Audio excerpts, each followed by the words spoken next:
ত্রিপুরার বিদ্যুৎ ও কৃষি মন্ত্রীর পক্ষ থেকে সকল রাজ্যবাসীকে বাংলা নববর্ষ, গড়িয়া পুজো ও বিজু বিশু উৎসবের শুভেচ্ছা। শুভ বাংলা নববর্ষ এবং ত্রিপুরার জনজাতি মানুষের ঐতিহ্যবাহী উৎসব গড়িয়া, বিজু ও বিশু উপলক্ষে সকল রাজ্যবাসীকে আন্তরিক প্রীতি ও শুভেচ্ছা জানিয়েছেন ত্রিপুরার কৃষি এবং বিদ্যুৎ দপ্তরের মন্ত্রী রতন লাল নাথ। আজ এক শুভেচ্ছা বার্তায় তিনি রাজ্যের প্রতিটি মানুষের সুখ, শান্তি ও সমৃদ্ধি কামনা করেন।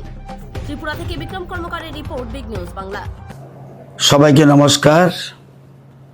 শুভ বাংলা নববর্ষ এবং গড়িয়া, বিজু এবং বিশু উৎসবের এই শুভক্ষণে রাজ্যের সকল নাগরিকগণকে জানাচ্ছি প্রীতি ও শুভেচ্ছা।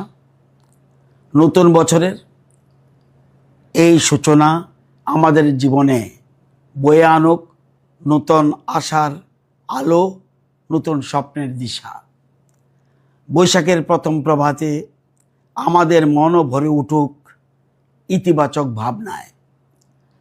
গত বছরের সকল প্রতিবন্ধকতা পেছনে ফেলে আমরা এগিয়ে চলব নতুন উদ্যমে।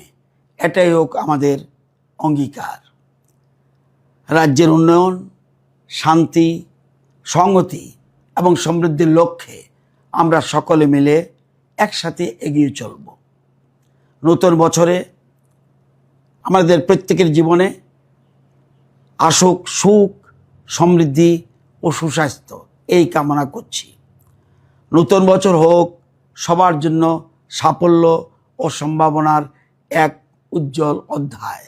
সবাইকে আবারও জানাই বাংলা নববর্ষ, গড়িয়া, বিজু এবং বিশু উৎসবের আন্তরিক শুভেচ্ছা ও অভিনন্দন।